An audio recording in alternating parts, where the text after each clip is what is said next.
Hello and welcome to Southern National. My name is Justin. I'm the owner of Team 53 and I partner with Coach Dave Academy and Impel Motorsports to bring you this week's Learn to Drive video for late model stocks at Southern National as part of iRacing's 2025 Season 3 Week 10 official series.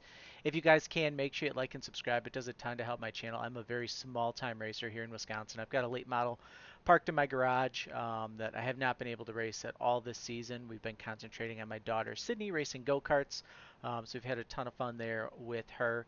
Anything you guys can do, whether it's a like, a subscribe, a share, or just a playthrough of watching the video, it does help us as I'm reaching out to partners and sponsors on a daily basis, trying to find a little bit more money to go racing and do those things. So anything you can do there, we absolutely love it. We appreciate it. Head on over to the Team 53 Discord as well. Love having new faces there as well. So Southern National for qualifying. Well, just Southern National this week in general. It's a day race. So, like we talked about at tracks like South Boston and a few others, the second lane, I believe, is going to really come into play here at Southern National. And the trick is going to be to know when to go to that second lane. And it should be about 20 to 30 laps of green flag run is usually what we see from iRacing, where that second lane really starts to come in. The bottom lane will heat up, the second lane will become cooler and will have more grip, and you'll be able to run up there. Now, the trade-off is that when you go up there, you're likely to find that you're going to burn your tires off more, and if your car is slightly trending loose, you're going to burn your right rear off a lot more. If your car is slightly trending tight, you're going to burn your right front off. So it's really important to kind of know what balance you have in your car. I will tell you, Team 53 subscribers and team members, we are likely to see the right rear burn off, which I know is kind of a weekly deal for us, but it's something that I'm really trying to work on and make sure we've got good balance over the length of a run. So let's head out for qualifying. We're going to do our normal gas brake, left right swerve, tire heat deal here. And as we head out on track, talk about my friends at Impel Motorsports. ImpelMotorsports.com. They are a next level sim rig dealer as well as a Moza dealer. They've got real race car parts as well. So if you're looking to get into that, head on over to my friends at Impel Motorsports and they will get you hooked up. ImpelMotorsports.com. If you want to update your sim rig, head over to the Team 53 Discord, look in our announcements tab, and there should be a message on how to get free shipping on Next Level Sim Rig gear. So head on over there and we'll get you set up. But here we go for qualifying. We're going to go high here in 3 and 4 and get a huge run of steam down the front stretch. You'll notice here I'm very tight to the wall, pretty much where the shadow is. When you're looking inside the car, it's, left sides are above those dash lines there. Kind of the seam kind of disintegrates there or goes right into the left front fender.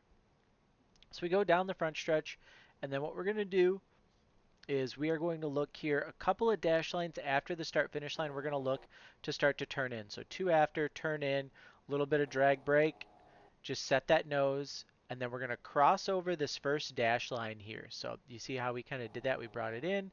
This dash line here that's all rubbered up, we're going to cross over, and then our goal is going to be to get our left side tires right below this black seam here. There's a ton of grip between that black seam and the white line, and that's where we want to try and get our left side tires. So we bring this car into the corner, we float it, we get that left front just to touch it as I start to throttle up here mid-corner. And what that's going to help do is that's really going to push this car back down the hill and get it right there so we can get a nice straight drive off here on exit. So we get a nice drive off exit. Same setup here for 3 and 4. Get them nice and tight up against the wall, pretty much at the shadow. Turn it in, lift. So past the crossover is what we'll kind of count here. So we'll go 1, this first one, and then we start to turn in, a little bit of brake drag. We grab it going in.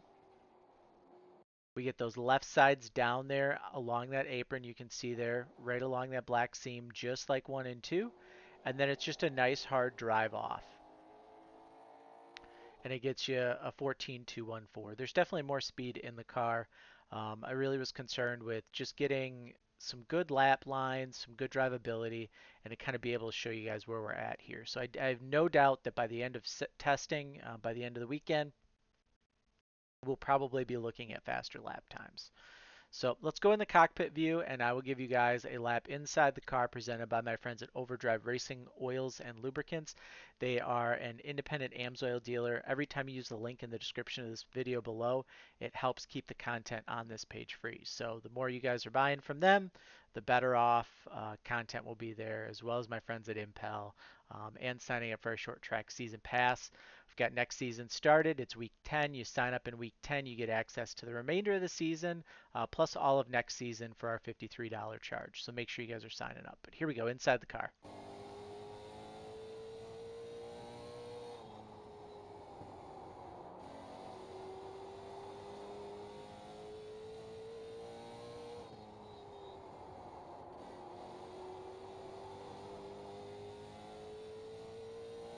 And there we go, 214. Let's go look here, race times. This set of laps is a little different than what we did here. So what I did here was I ran some laps on the bottom and then I went and ran some laps on the top just so that I could show you guys how to run this alternate line. So let's take a look at these. Even if it's not necessarily my absolute fastest lap time, I think far chase. I think with a 90 lap race, there's going to be a little bit of tire saving here in the beginning just to have stuff at the end, especially at an abrasive track like Southern National. So let's head on out here in race trim. So you see here, we kind of go into one, cold tires, a little bit earlier than what we did before. Same general line. We want to get those left sides down there. Same thing in 3 and 4.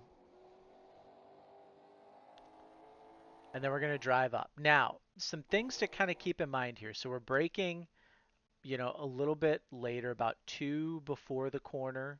So that third dash line after the start finish line, fourth dash line after the start finish line. We'll brake, we'll get this car to rotate in, and then we'll just drive it up off. Same thing down the backstretch here. 1, 2, about 3 after. Yep, 3 after is where we'll brake. And then we'll turn in, and we want to try and get the nose of that car down. Really, really important. Now, here at Southern National, like I said, it's very much a momentum track and it's really, really hard to pass. So if you trust the guy that's underneath you and somebody gets underneath you, don't try and pinch them. Don't try and do anything. You can defend by using the top lane. And I'll show you kind of how to run it here in a second. So you see we've really got the bottom lane down. We know right where we want to be. Kind of missed bottom there a little bit, but we've got the bottom lane down pretty good. So now the top lane. You noticed how before, the lap before, when I went to turn in, we were really turned in hard to get the car down. Now we're going to go wider, and you can see here, when you have a car on top of you, you're going to have to enter a little bit lower. But I bring it in, and what my goal is always to try and keep the car right on these dash lines. If I can have those dash lines under my driver, I know that the guy on the bottom, especially in a high split race, has enough room to run down there. But if you're in a lower split race, what you might want to do is move your car up just a little bit here on this track and give that guy that's down there on the bottom a little bit of extra room, where if he does go up high here in the center of the corner, or if he does start to pinch up here on exit, you got the room to where you're just not getting launched into the wall. You guys aren't doing, the guy down below is getting mad because you're pinching him. Like, you have that space. So we just bring it in, and then I'm just dragging a little bit of throttle here, pulling a little throttle just to carry up off, and then we go nice and high. Same thing down here into 3 and 4. I'm going to use these dash lines as my guide, kind of keep that straddled under my driver, and then bring it up.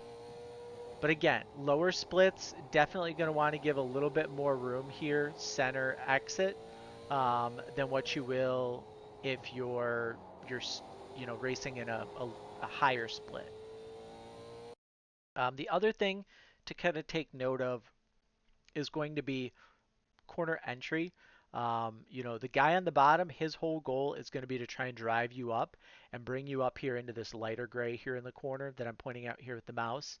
And up there in that lighter gray, there's definitely not nearly as much grip. So that's where, like, if you're on the bottom and you feel the guy pushing you, that's where he's trying to get you to go to. And you, at that point, just lift because he's being hyper aggressive and let him go on and do the same thing to the next guy, and they'll probably wreck and you'll get them both back.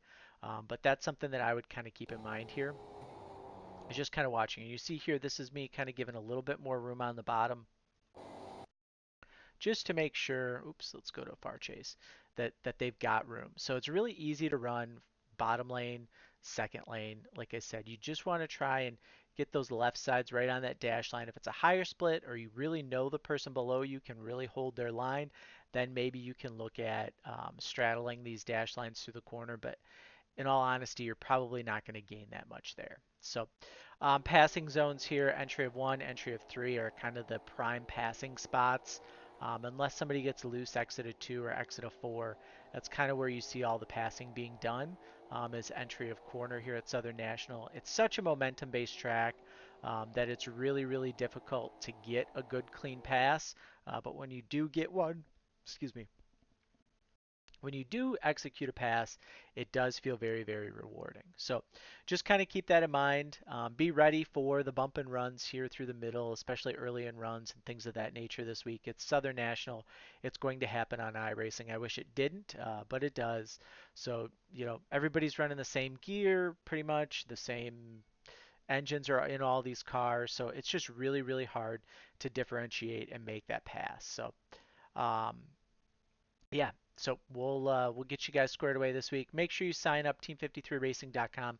Sign up for our short track season pass. Like I said, 53 bucks gets you the remainder of this season plus all of next season. And then make sure you join the Discord as well. We'll see you guys in the next video.